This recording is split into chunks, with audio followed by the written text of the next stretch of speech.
tough to nail. But this world is rough. Jaguars are rough. Snakes are rough. Spiders are rough.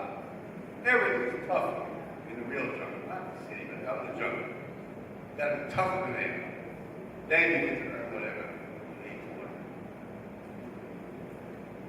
Anybody else? Can you go on detail the 4 different magics? What?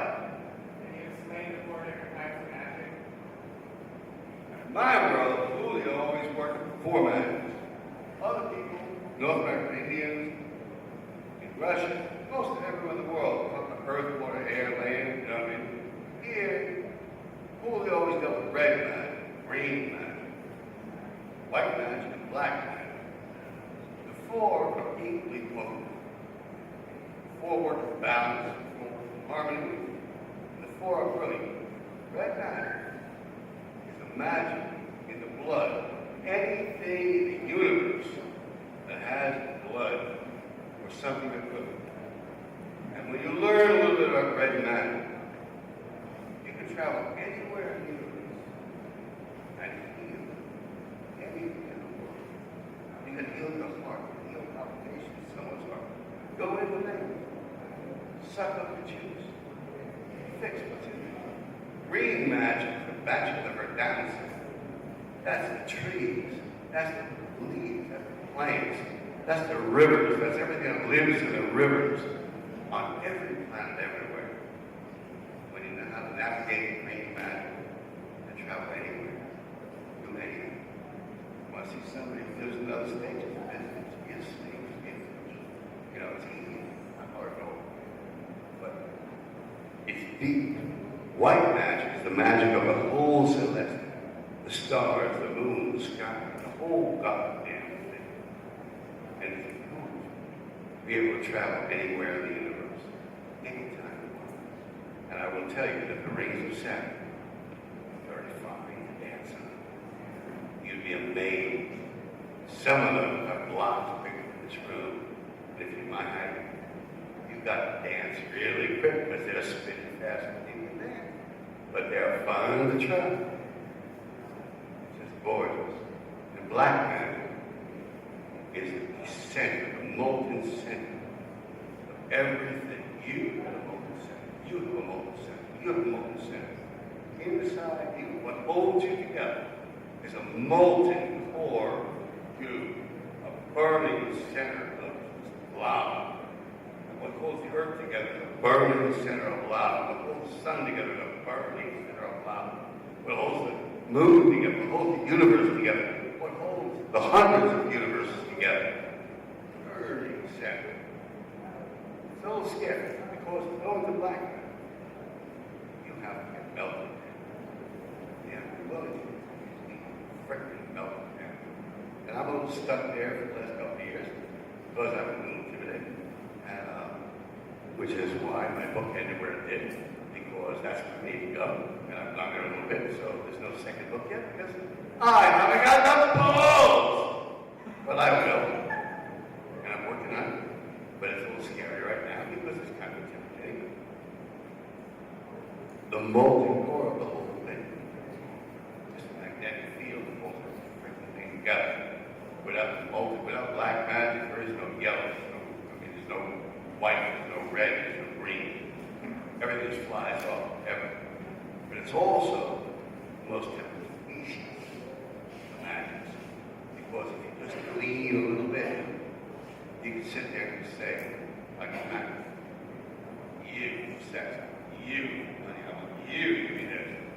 And nobody can resist it. That's why we call it black magic. It's thinking of you aiming for stuff that's big themselves. But in real life, black magic, deep, profound, is the most profound of all things. But to be a champion of black, to win the magics, to win the doctors, to win the teachings. In Peru, they use the word conquista. Like conquistador. When I married my wife, okay?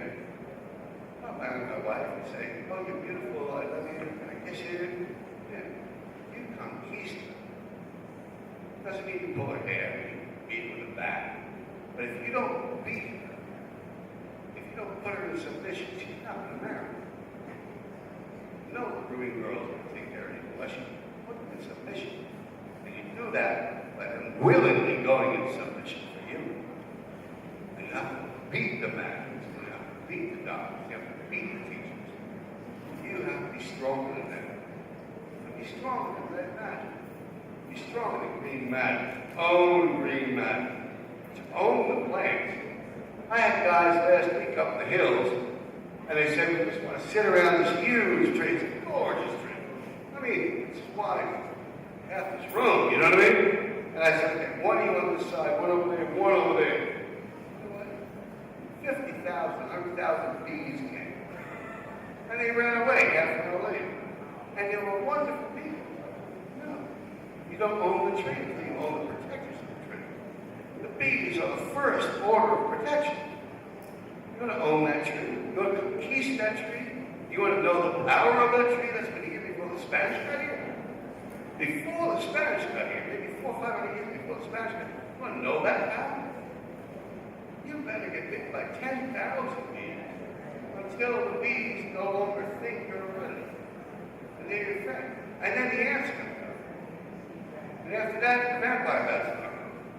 One by one by one by one. And when you own all of those, you have on key. And now the tree's going to sing. This is mercy. Just like your life. Now you own the tree. Now you own the growth. Now you have the power of that tree in your arsenal. Put it in your pocket. Use it. Don't abuse it or you'll lose it. But you've got it. Only. Until you own those things that protect that tree, you don't own anything. You can drink that shit every day. Some can. Say, oh, I own the tree. Bullshit. You don't even own the ants, you don't own the bees, you don't own nothing. And the tree ain't gonna sing to you. That's uneasy. That's own. And to own magic, it's balance. Are you guys hungry yet or what? I talk too much and I'm shutting get the hell out of here. Yeah. You mentioned in the book also. Why is it so white magic? White magic celestial. It's the moon, it's the stars. You can go anywhere with white magic. If you want to go see Mars, go to Mars. If you own white magic, you own the universe. That's what I said. If you dance on the rings of Saturn, you'll be very surprised how bumpy some of them are. They're really not so comfortable. I mean, they're big rocks. They're like, fast as you can. Even if you make yourself tall. White magic is tough. It's cool, but it's tough. Yeah. You mentioned in your book also for animals and different lineages, like specializing in animals. Yeah. And different lineages specializing. Like this? Yeah. Cool. For animals and different lineages specializing in the powers of those animals. I was wondering if you could tell me a little bit more about that. It was somebody else's book. That wasn't my book. Honest, I don't know that. No? I mean, I can make stuff up, but I'd rather not. Okay. It really wasn't. I don't think it was mine. All right. Okay. So, yes, other people listen.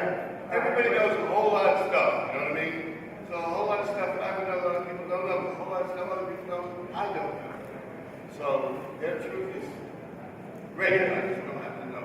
Peter, I wanted to ask you about your advice on combating these monsters that sometimes one meets. My experience has been that if you fight them, they become stronger.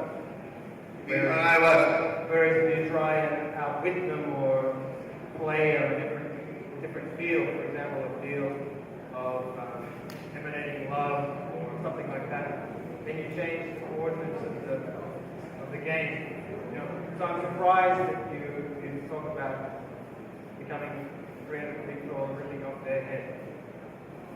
Well, It's like a losing game.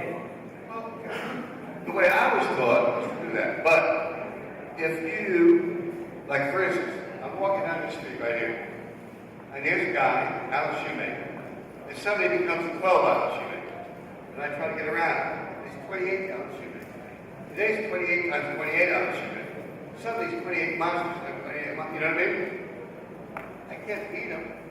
So that might be a moment when I say, how am I going to make myself like cockroaches slide over the leg? Get through. Yes, I think outwitting them is fine.